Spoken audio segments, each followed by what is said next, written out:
Ladies and gentlemen, help me welcome Beth Quantson. Oh, come on, we can do it better for her. Thank you.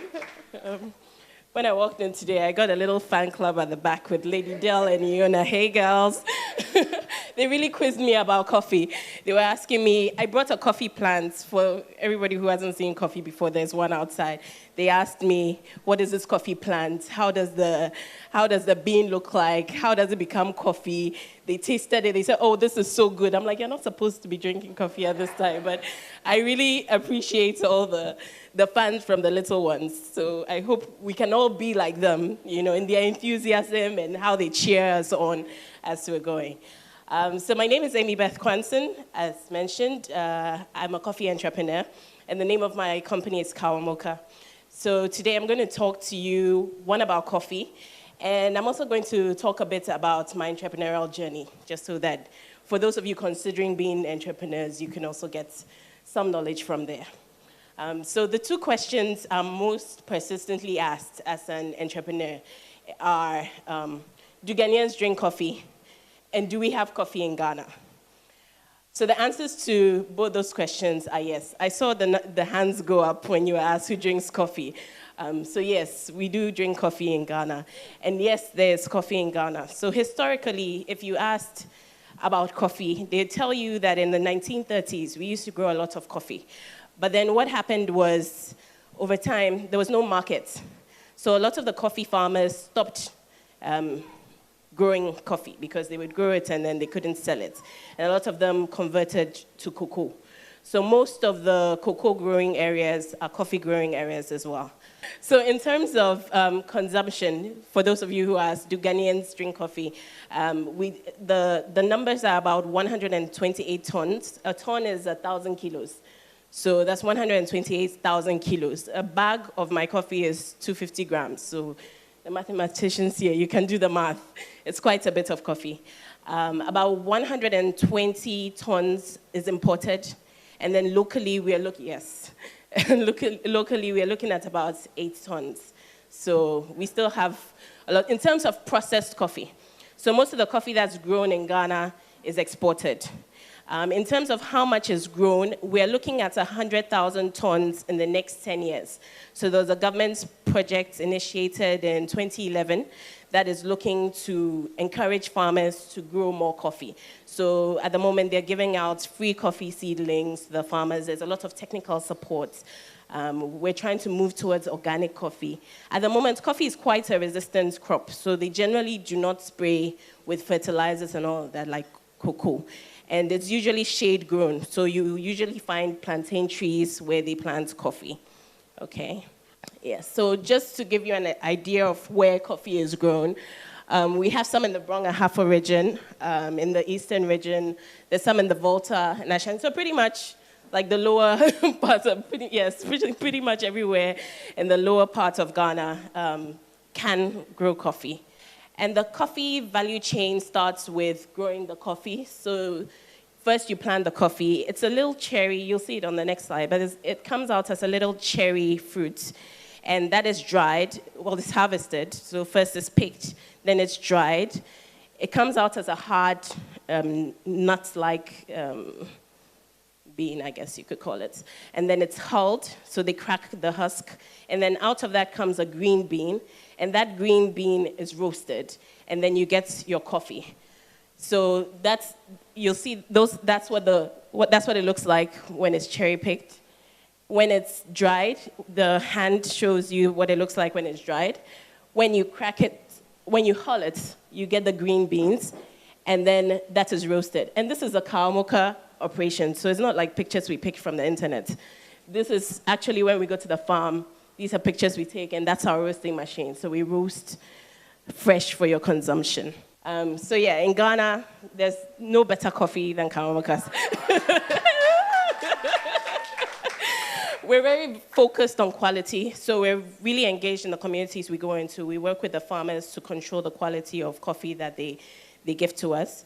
We're concerned with impact as well. So quality and impact are our core values as a company. Yeah, so for those of you who are always arguing about, is coffee good? I think people have different tastes. I respect that. I'm not asking you to start drinking coffee because I do coffee. But for those who do drink coffee, these are some, and those who know people who, this is from Instagram. So the social media people. So coffee is a source of antioxidants, and I'm sure the doctors in the house can explain that.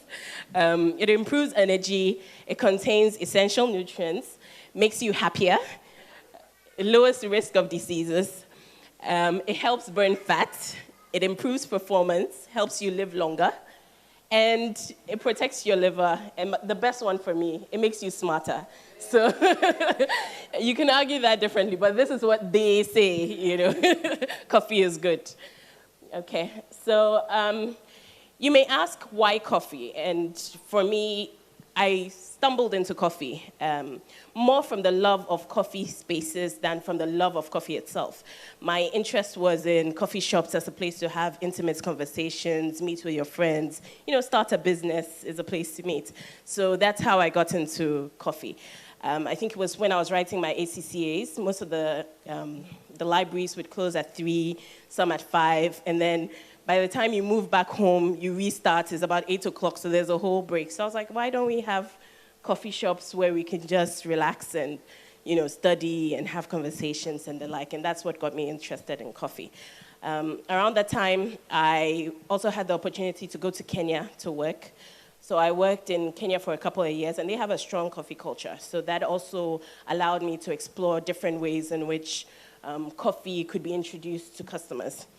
As a background, I went to Achimota. Well, I started school at Alcid, and then I went to Achimota, and then I went to Ashesi, and from there went to PwC. Now, I mention this because the title of my presentation is The Power of Accidents. In the quest for self-realization, we always ask ourselves, how do we end up here? Or what could we have done that could have taken us down a different path? And for me, I think the various experiences that we have are driving us to different places. And you can't really tell, like my going to Alcid was not a choice of mine. My going to Achimota wasn't really, partially I could say that I chose the school, but it was part of a process. Going to Ashesi was also part of a process. I think all of that added and shaped me into who I was. Even going into Kenya, there were people who wanted to go to London and other places. I was happy to stay in Africa. So the reason I mention this is because sometimes we try to push ourselves in certain directions, but there's what I call a supernatural hand that is sort of pushing us in different places to get us where we're supposed to be. And that is really what I believe my coffee journey has been. There have been many times when I've been, am I in the right place? And then something would happen. Even with our new products, there was a lady I went to school with. This is at China Europe International School. And she talked to me about Leklebi, which is where we get our coffee from. And just like that, we found a community where we're going to get our supply from. So it's different things that just come together at a certain time. And you don't know why or how, but it comes together. So there's always that power of God in everything that you're doing. So always look for it, I believe, in everything that you're doing. And that's sort of why I gave this background. Just as another background, in terms of transitioning, I went hardcore. So I left work. Trust me, it's madness. I left work and said I was going to be an entrepreneur. It's quite a jump. So again, there were things that, shaped out from there. Please don't quit your job and say, Amy Beth said that's the way to go. Everyone is different. But there was also, opportunities that came up from that and just things that happened that keep you on the journey. It's not easy, I must say, especially transitioning from a corporate into entrepreneurship. There's always that. First, your self-confidence gets hit because when you're in a corporate environment, you have a boss or you're doing a good job. There's a clear line of authority. You know that in 5 years, 7 years, if you keep doing the right thing, you're probably going to make partner. You're going to be the CEO. There's a path. Now you start your business. You don't even know if it's going to be operating in the next year. Nobody's going to tap your back and say you're doing a good job. Or this is your performance feedback. You just need to improve one area or two areas. So you get that shock when you first start. So there's a lot you need to do internally. So there's a lot I say you look within, because at that point, it's not external validation. It's internal.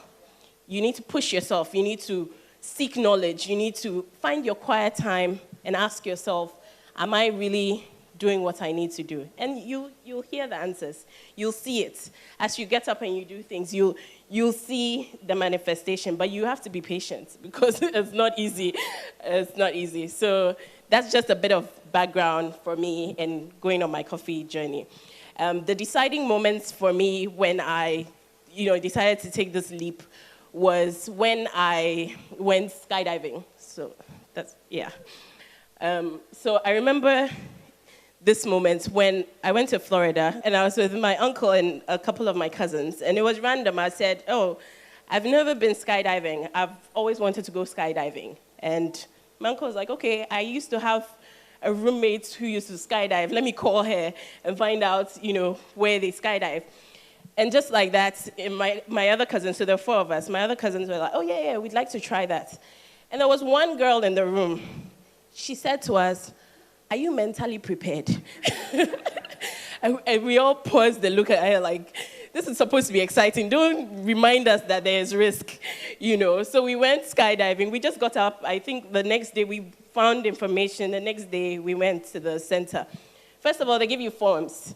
So that every form, you recognize that this is a dangerous activity. You're not liable. About, I kid you not, maybe 8 pages. And you have to initial every paragraph. You recognize all of this. Okay, fine, we signed, wrote, and then we went on this plane. And then it was time to jump. Obviously, we don't do that, so you can't do it like alone. You have to do it with an instructor, who's the guy behind us. And then there's a point here. This was the highest tandem jump, I think, in the world, I think. Don't quote me, but I think it is. It's 18,000 feet. It's quite high. So you jump out with this guy. And the scariest moment is at the door. Because they open the door, you feel the wind, and the wind is so strong, you feel it on your face, and then you jump. And there's that moment where you're supposed to jump where you're like terrified.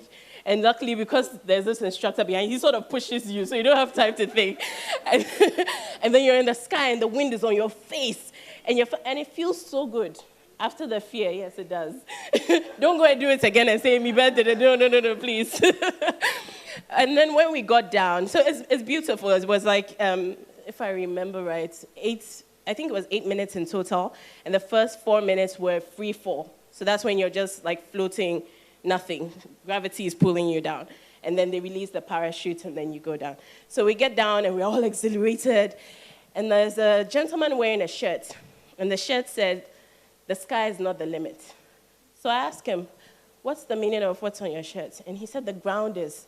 Because when you're coming down, if you don't land properly, you can pretty much break your legs. You have to manage your velocity. He said the ground is. And I was like, that's very interesting.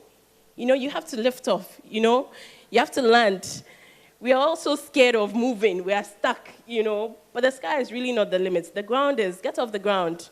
Go. Go. So, yeah, that's really what I had to say to you today. That's my story. Try something new. I think I had a few points, yes. So it's everything you need is really within. I think we're already born with a map. So as you go, you are shaped by the schools you go to, the people you meet, but everything is within. So always make sure to find that little time to look within. Amidst the noise, amidst everything, look within and listen to that voice. You'll have advisors, you'll have experiences, but listen to that voice within. You have everything you need already. The people around you are important. Remember that lady who was asking us, are you mentally prepared? If we had listened to that fear, we may not have ever experienced that. And for me, that was the defining moment. After that skydive, trust me, I felt invisible. I could do anything. I was not intimidated at all. If you say 1, I say 5. I've survived. So the people around you are important. They can really help you in your journey. They can really assist. And keep learning. Like the lady who introduced me to Lake Leby, I met at China Europe International School, Business School. It was a continuous learning program. Just keep learning. You don't always have to pay for it. their associations, their programs, but always make sure that, and there's leading ladies, of course, always make sure that you're learning, you're involved, you're engaged. Just keeping that positivity and keeping that movement is very important to your psyche as an entrepreneur. And finally, do not exclude yourself.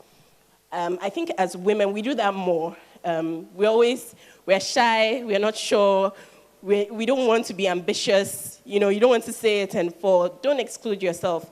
I get that a lot from Americans. When you talk to them, they've already told you their life story and where they're headed with their company. And, the more you talk about it, the more somebody can see where they can help you.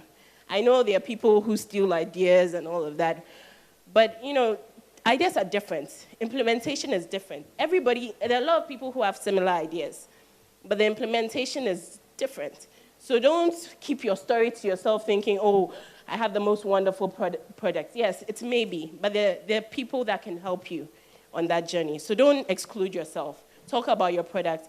Be bold. I remember one of my coaches did an experiment with me. We went for a coaching session, and it was at a coffee shop.